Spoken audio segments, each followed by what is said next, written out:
Eh bien bonjour, on se retrouve pour un nouveau numéro de Comics et vous. Aujourd'hui on va parler du Déviant, donc le Déviant qui est sorti chez Urban. C'est écrit par James Tynion IV, c'est dessiné par Joshua Hixson. Deux bonnes raisons déjà de vouloir le lire. Déjà James Tynion IV, un vrai banger généralement sur ce qu'il écrit ces derniers temps. Et puis un conte de Noël un peu particulier et on va en parler tout de suite.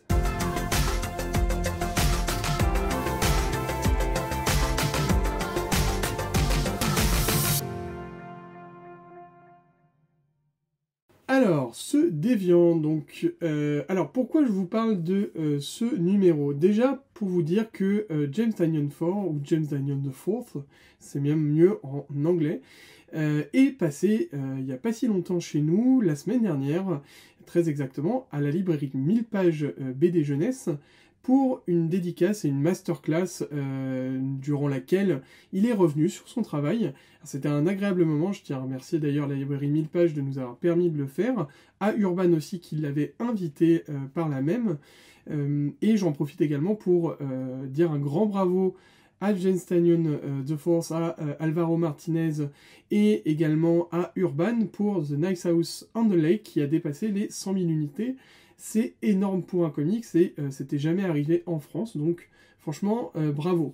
Alors, au-delà de ça et de cette petite aparté, pourquoi je fais ce pont avec cette rencontre? Bien évidemment parce que c'est James Tynion The Force qui a écrit, mais surtout, et c'est peut-être le plus important, c'est que tout ce qu'il a pu dire et tout ce qu'il a pu décrire sur son travail lors de l'interview, alors je vais vous édulcorer un peu ça pour aller très vite, mais très globalement, c'est quelqu'un qui a travaillé pendant énormément d'années sur Batman. Il est arrivé au climax de devenir l'auteur principal de la série principale Batman. Donc, imaginez un peu la reconnaissance, ça le place au niveau d'autres personnes plus récentes comme Scott Snyder, comme Grant Morrison, comme Frank Miller, et j'en passe, qui ont eu leur titre sur Batman. Donc ça place le niveau du personnage, en plus avec des titres qui étaient très bons, franchement, il n'y a pas à dire.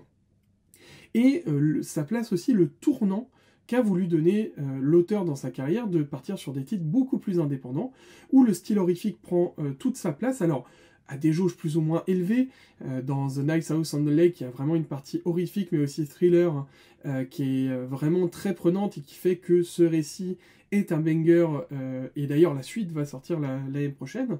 Donc, c'est quelqu'un qui sait manier le style, qui s'inspire aussi beaucoup de son vécu, de ce qu'il veut transparaître à travers ses comics, à travers ce qu'il veut raconter. Il y a toujours une part d'autobiographie, ça c'était très important je trouve dans l'interview. Et puis il y a aussi le fait qu'il soit queer et qu'il revendique cette partie-là. Et donc tout ce que je viens de vous évoquer, le côté comics indépendant, le côté légèrement horrifique, cette part d'autobiographie et enfin l'identité queer, en fait c'est tout ce qu'on va retrouver dans le Déviant.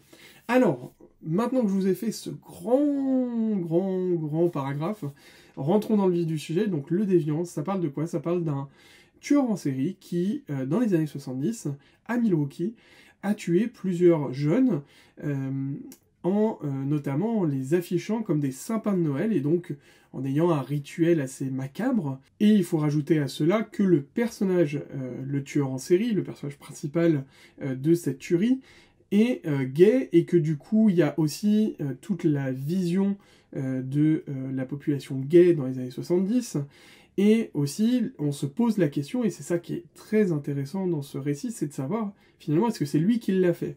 Et on se pose la question via l'intermédiaire d'un autre personnage qui est lui le personnage central de l'histoire, qui est un auteur de comics, qui va interviewer ce tueur en série pour essayer de comprendre et prendre un autre angle de cette histoire, puisque cette histoire l'a touché personnellement, puisque c'était son premier rapport finalement à l'homosexualité, et c'était la première fois où il se disait je suis déviant, d'où le terme de déviant, et finalement ce récit, au-delà de tout ça, ça reste un récit assez autobiographique sur James Tynion The Force, parce que il interroge dans ce récit l'homosexualité, mais pas que, la vision qu'on a de l'homosexualité, alors qu'avaient notamment certaines personnes dans les années 70, bien que malheureusement ça n'ait pas tellement changé dans certains cas. mais également la vision que peut avoir notre société. Maintenant, la place de comment, en fait, on s'en rend compte et que, du coup, on comprend que on est, entre guillemets, je dis bien déviant, puisque c'est James Tynion the Force qui utilise ce terme, et je trouve que c'est assez juste, en fait, d'utiliser ce terme-là, parce que beaucoup de personnes qui font face à leur homosexualité se disent ah tiens, je dévie de la norme, sans avoir le côté péjoratif, attention. Et je trouve que chaque mot qui est utilisé est juste. Alors, bien évidemment, il part d'une cause qu'il connaît, de quelque chose qu'il touche encore plus personnellement, et peut-être même beaucoup plus personnellement que les autres titres qu'il a pu faire. C'est pour ça que j'ai beaucoup aimé le lire.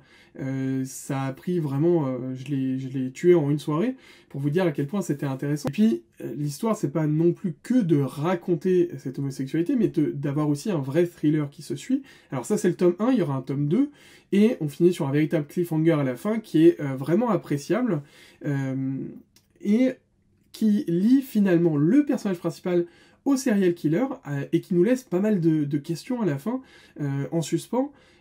C'est bien mené, c'est encore une fois bien mené, et de toute façon, on sent qu'il a vraiment la main mise sur ces histoires, et d'autant plus que, ce qu'il disait aussi lors de son interview, c'est que quand on travaille en maison d'édition telle que DC ou Marvel, dans les deux grosses boîtes, eh bien on nous impose le dessinateur. Alors, ça peut très bien se passer.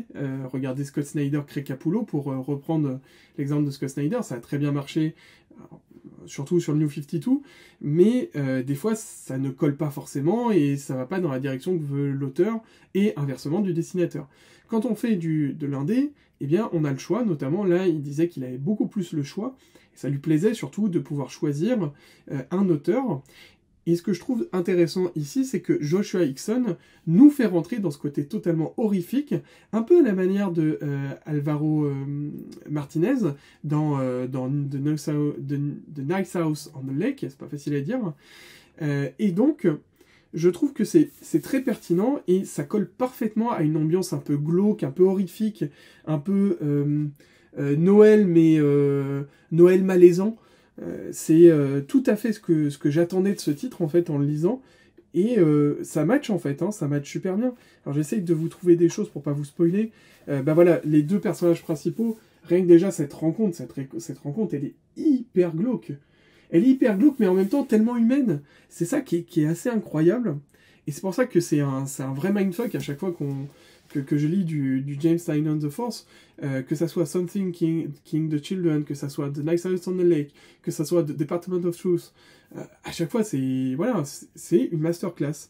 C'est une masterclass parce qu'il sait où il va, il sait s'entourer de bonnes personnes, il sait quelle ambiance donner aussi à son histoire, et là ça match. Je vous retrouve aussi peut-être une autre planche pour vous donner un peu un autre ordre d'idée, mais ça match à chaque fois, et il y a des personnages qui nous parlent tout de suite. Alors bien sûr les deux personnages principaux, mais même les autres, c'est aussi un conflit un peu de deux Amériques. Alors moi je pourrais pas juger, je suis pas américain, mais le peu que j'en conçois et que je connais, on sent qu'il y a deux Amériques qui s'opposent par moment, et voilà, tout est bien fait, il n'y a pas une page qui est nulle. Je trouve que tout se tient, donc pour moi c'est vraiment une très très bonne surprise. J'ai mis un peu de temps à l'acheter, je l'ai acheté donc en regard de la dédicace, et franchement je regrette pas, parce que c'est une pure tuerie. Je sais pas quand le deuxième sort, mais j'attends ça avec impatience. Donc au final, je vous ai fait les éloges de James Tynion the Force, vous allez me maudire parce que je vous en ai fait des caisses, mais je pense qu'il le mérite. Il le mérite parce que ses récits sont très bien ficelés, et le dernier en date, Le Déviant, est très bien. Il y en a plein d'autres que je pourrais vous conseiller. D'ailleurs, dites-moi celui que vous préférez de cet auteur-là. Je suis curieux de savoir. Donc, un très bon récit, bien mené, glauque, horreur, et en même temps, avec un vrai parti pris, et un sujet beaucoup plus profond qu'est l'homosexualité, eh bien, je dis oui à 100%. En plus, soutenu par un dessin de Joshua Hickson que je ne connaissais pas, mais que j'ai appris à découvrir ici, et qui est quand même, somme toute, très bon, qui colle parfaitement à l'ambiance donnée, avec un côté très glauque. Certaines fois, on pourrait pensez à du Alex Maliv ou Maleev, comme vous l'appelez. Donc pour vous dire que c'est très bien, avec des teintes, des couleurs très sombres qui renforcent ce côté glauque. Et puis bon, Milwaukee, l'hiver, voilà, c'est hyper glauque, donc tout est bon. Je vous encourage vraiment à lire Le Déviant. Le tome 1 est sorti, le tome 2 va sortir dans pas longtemps, et c'est un vrai petit banger. Merci à toutes et tous d'avoir suivi cette vidéo. C'était pas facile de faire cette vidéo ces derniers jours. J'ai 2 petites dents en moins. Bon là ça se voit moins, mais j'étais à Amtaro il y a quelques jours. Donc merci d'être toujours aussi nombreux.